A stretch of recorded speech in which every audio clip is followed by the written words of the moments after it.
announcing today between U.S. Steel and Nippon Steel. He also just made an announcement of an expansion of the existing 25% tariffs that were imposed on steel. Donald Trump has told a rally at a U.S. steel plant in Pennsylvania, but he intends to double U.S. steel import tariffs to 50%, just double tariffs on all steel imports from 25 to 50% in just one night. Gas prices skyrocket, the U.S. industry is thrown into chaos, and Canada plays its $103 billion oil card. So who really holds the power in this trade game? Going to bring it from 25% to 50% the tariffs on steel into the United States of America. Donald Trump announced he was doubling import tariffs on steel and aluminum from 25 to 50%. This announcement came during a rally in Pennsylvania where he praised the deal between U.S. Steel and Nippon Steel as proof that America was bringing manufacturing back home, shortly after Trump posted on social media, confirming that the new tariffs would also apply to aluminum effective June 4th. This move immediately shook the North American industrial world, especially in Canada, which exports about $35 billion USD worth of steel and aluminum to the U.S. every year in Alberta, and Ontario steel plants were hit hard with businesses not only losing market share, but also facing production cuts and job layoffs. The Canadian government called this a severe economic impact on their workforce and vowed not to stand by idly. The tax policy sends a clear political message: the U.S. wants to reshape the supply chain into a more closed system. But what Washington didn't foresee was that Ottawa's response wouldn't be as passive as it had been in the past. What Washington didn't anticipate was that this time, Ottawa's response would not be as mild as before. Oh, and before factories can adjust, U.S. consumers may soon feel the impact through skyrocketing prices on construction materials, cars, and consumer goods. As input costs rise, the final bills will land on the shoulders of ordinary households and workers for the first time in years of restraint. Canada openly considered using its most strategic asset, oil, specifically Prime Minister Carney's government announced that it could reduce or redirect the $103 billion USD worth of oil it exports each year, equating to roughly $1.3 billion USD per day. This card, although never played, had always been kept in reserve as a contingency. And now, with the steel industry under pressure, this card has been officially laid on the table. This isn't just an emotional reaction. Canadian oil, especially heavy crude from Alberta, is a critical resource for many U.S. refineries. The relationship between the two countries isn't just about trade. It's an integration of technical and operational systems, designed and synchronized over decades. Once that flow is disrupted, rising fuel prices will spread to every gas station and small grocery store in rural America. Those who rely on pickup trucks and commute dozens of miles to work will be the first to feel the quiet ripple of this shock. Instead of retaliating with measures like counter tariffs, Canada is opting for a quieter but weightier move. They know that when it comes to energy, every economy must tread carefully. Amid the trade tensions over steel and aluminum tariffs, there's a quietly powerful factor at play: Canadian oil, and America's reliance on this supply. Every day, over 4 million barrels of Canadian oil flow into the U.S., fueling refineries across the Midwest and West Coast. Not only is it the sheer volume, but this heavy crude is perfectly suited to the technical design of U.S. refineries, which have been built around this specific type of oil for decades. If Canada were to tighten its oil supply even slightly, gas prices in the U.S. would spike immediately, and industries like chemicals, plastics, and petrochemicals would face severe raw material shortages. It's not that the world is short on oil, but finding an alternative that matches both quality and delivery speed is extremely challenging. Venezuela is under sanctions. The Middle East is too risky and distant, and domestic shale oil is too light to meet the needs of refineries designed for heavy crude. In other words, America can't quickly find a second Canada. The U.S. refining system was built on the assumption that Canadian oil would always be steady. If that assumption breaks, the whole operating model will face a structural shock, not just a temporary disruption. Ironically, the tariff policy designed to protect domestic production may actually make the U.S. more vulnerable, not from metals, but from the very fuel that drives its economy. If Canada activates its oil card, it won't just be American consumers who feel the pinch at the pump. The entire oil refining, transportation, and chemical industries critical sectors of the U.S. industrial economy will have to cope with higher input costs. A widespread shock is entirely possible on Canada's side. The risks aren't insignificant. Cutting exports to the U.S. would impact their budget and job market, especially in Alberta. But unlike before, Canada now has an expanding exit strategy. The country has invested billions into export infrastructure from the Trans Mountain Pipeline to Ealing ports on the Pacific coast. Right now, oil exports to Asia, especially to China and India, increased from virtually zero to around 200,000 barrels per day, and this number could keep growing as new projects come online later this year. Instead of depending solely on one market, Canada is building a global intake and consumption system. This not only diversifies risk, but also boosts Canada's bargaining power in any situation. And once a country has options, it no longer has to accept unilateral pressure. From a personal perspective, this isn't just about a tit-for-tat tariff battle. It's a deeper shift in strategic thinking when trade is no longer simply about economics, but becomes a bargaining chip in international relations. Former President Trump may think raising tariffs is the way to force the opponent to back down, but Canada, perhaps for the first time, is saying if one side gets squeezed, the other side will use its corresponding tool to protect its own interests. The current tensions aren't the result of a new conflict. They're the culmination of a series of unilateral moves that have eroded trust, and when one side actively reasserts its position, the old order is at risk of being upended. Two economies once celebrated for their sustainable integration are now testing each other with cards that carry geopolitical weight, and in the end, the cost won't just be measured in GDP, but in the stability of supply chains, energy markets, and trust between neighboring nations. I don't know who will make the next move, but it's clear that both sides are holding firm. This makes every subsequent decision more important than ever. And without dialogue, what was once a close partnership could turn into a protracted chain of tense.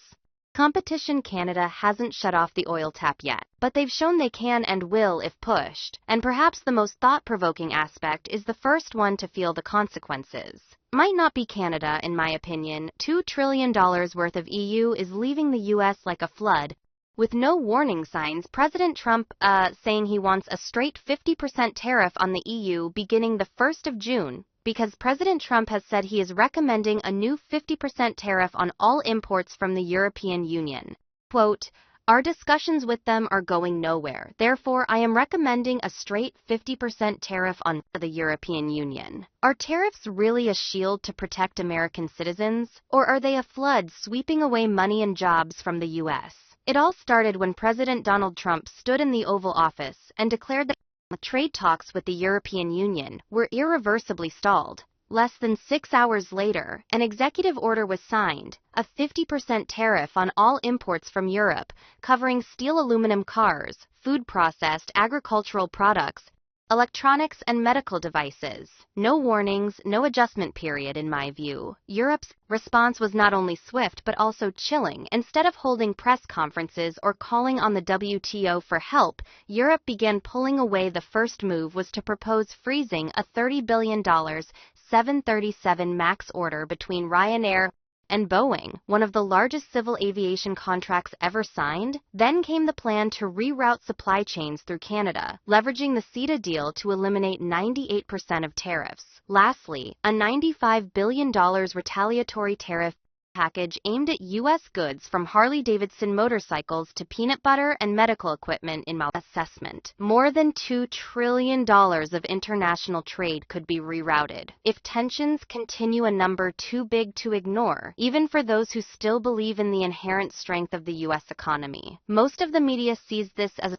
tit-for-tat retaliation, but the reality is far deeper. This is not an emotional reaction. It's a structured campaign to break away, one that has been prepared in the wings for a long time. Europe no longer believes that trade relations with the U.S. are stable. What they're doing now is changing strategy. Instead of trying to protect transatlantic cooperation, they are investing in alternative relationships with Canada through CETA, with China through civil aviation trade, and with India through clean technology and battery supply chains, in my opinion. When Boeing lost the $30 billion order from Ryanair, it wasn't just a loss of revenue, it was a loss of position.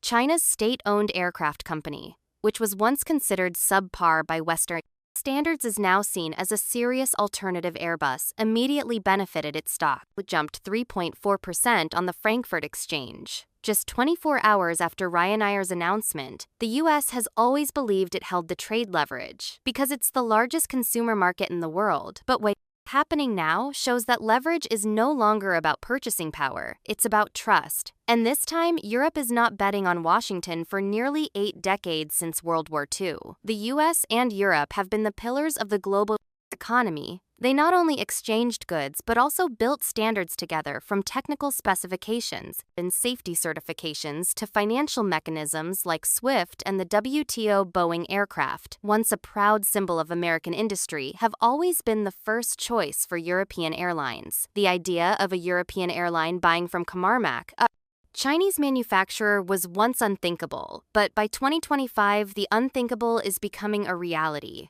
Not because suddenly became superior, but because Washington has become unpredictable. When a tariff policy can be imposed with just a tweet, and trade agreements can be torn apart without consultation, the most risky thing isn't the product. It's the partner president. Trump's 50% tariffs weren't the only shocker. In my view, what's even more dangerous is how they were rolled out, sweeping, sudden, and with no safety valves. Instead of negotiating sector by sector, item by item, the U.S. slapped blanket tariffs on all EU goods, cars, metals, food, even electronics that didn't just catch Europe off guard. It sent global investors into a tailspin now. Here's what I think happens next. The euro drops 1.6% against the dollar in just 3 days. German and French industrial output, it could plunge to post-pandemic lows. But Europe won't just sit quietly, mark my words. Brussels will strike back strategically. I'm talking about a $95 billion counter package, targeting political symbols: Harley-Davidson's made in Battleground, Wisconsin, Levi's jeans, an American icon, and essentials like milk, butter, and soybeans. And that's not all. The EU could freeze all post-certification deals with Boeing, forcing Ryanair to reconsider it. $30 billion of 737 MAX order a deal. Washington once bragged about if parts costs jump 14% and deliveries get delayed, Ryanair might have no choice but to look at Airbus or even China's Comac. Think about that, a major European airline putting Comarmac on par with Boeing. That's not just a warning shot, it's a 5-alarm fire for American aviation. This won't just hurt corporations, it'll ripple through factories, farms, and ports. By mid-2025, U.S. farm exports to Europe could drop by 23.2 billion. The steepest decline in 15 years. Take Land O'Lakes, a Wisconsin dairy co-op. They've already halted cheese shipments to France and Germany. Butter plants may lay off 800 seasonal workers, mostly immigrants, tenant farmers. This isn't just about trade anymore. It's about communities. Harley-Davidson, they could lose 30% of EU sales by 2024. 145 million hit by Q3 2025. Factories in Milwaukee, Pennsylvania, and York, once hubs for skilled labor, might slash shifts or shut down entirely. John Deere and Caterpillar face the same storm. And here's the kicker: while U.S. goods slump, competitors leap in Brazil, Australia, and Canada are flooding Europe with farm exports. America isn't just losing orders, it's losing market share on paper. Trump's tariffs were supposed to bring supply chains home. Instead, the U.S. trade deficit could hit a record $140.5 billion in early 2025. Why? Because companies aren't returning. They're fleeing to Mexico, Vietnam, India, anywhere outside this tariff war. This isn't a trade crisis. It's a global power shift with America on the sidelines. Take CETA, the EU-Canada deal, signed in 2017. It's now thriving with 98% tariffs gone, and a new Atlantic logistics corridor. Canada's replacing the U.S. as Europe's go-to partner in 2024 alone. UANIDA clean tech trade surged 41%, 1.2 billion euros poured into hydrogen, smart grids, and lithium batteries. But wait, there's more. The EU inked 17 new trade deals in 18 months, with India, the UAE, Kenya, Singapore. The rulebook: no dollar pricing, no U.S. standards, no Washington approval needed. European firms now source from Bangalore, not Boston, Toronto, not Texas, And Boeing, America's crown. The jewel is crumbling when Ryanair walked away. Boeing lost $8 billion in market value in a week. If COMAC lands that deal, it's not just a win for China, it's a symbolic defeat for the U.S. in a sector we once dominated: civil aviation. So if Europe ditches America, if Canada becomes the new strategic partner, if COMAC jets fill Western skies, the question isn't when the U.S. fights back. It's will we even get a seat at the table while the world rewrites rules. Washington keeps playing the same old game, so when Brussels, Ottawa, yes, even Beijing stays silent, is that surrender or proof that America's being left behind? One shipment, one contract, one alliance at a time. Ford and Hyundai saw their sales go up in May on strong SUV and truck demand, but tariffs, they are still looming over the industry. And Barron is reporting that despite strong sales, the pain is coming. We've seen the lower-income consumers remain a bit under pressure from a disposable income point of view. And so we've had to double down on some of our affordability options with packaging choices. And it's getting back to record prices because of these tariffs. So almost $1. Zero. For a ton of hot-rolled steel. So it's going to push those prices higher. Obviously, Reuters is reporting that global auto executives are sounding the alarm over something most of us know nothing about. This hypothesis may seem hard to believe. Could major companies in the U.S., the very pillars of the national economy, be quietly shifting production to another country? Are we witnessing the silent departure of Made in USA? This is purely a hypothetical scenario, based on the impact of tariff policies and global economic forces. It's not based on any actual events or reports, but serves to explore the challenges the U.S. economy might face. This scenario begins with President Trump's tariff policies, where aluminum and steel tariffs were raised to 50%, doubling. The previous 25% rate. Trump's tariffs have raised import taxes on aluminum and steel to 50%, twice the previous 25%. Reports from the New York Times, BBC, and Reuters highlight how this is already affecting major companies like Coca-Cola and GM, both reliant on aluminum imports from Canada, as aluminum prices rise due to the tariffs. These companies are forced to find ways to cut production costs, and Canada's stable aluminum supply and lower labor costs make it an attractive option. In interviews, Coca-Cola revealed that if aluminum prices continue to rise, they might have to switch to plastic packaging despite aluminum's higher recyclability. However, moving to plastic could open Coca-Cola up to environmental criticism, according to Nomura Securities. A 10% increase in steel and aluminum prices will cost automakers $1.5 billion in operating profits for 2025. With the tariff increase to 50%, the pressure will intensify, driving up material costs, especially for companies like GM and Ford. This doesn't just affect car manufacturers, but industries using these metals, such as food processing and car interiors, where Coca-Cola and GM are prime examples.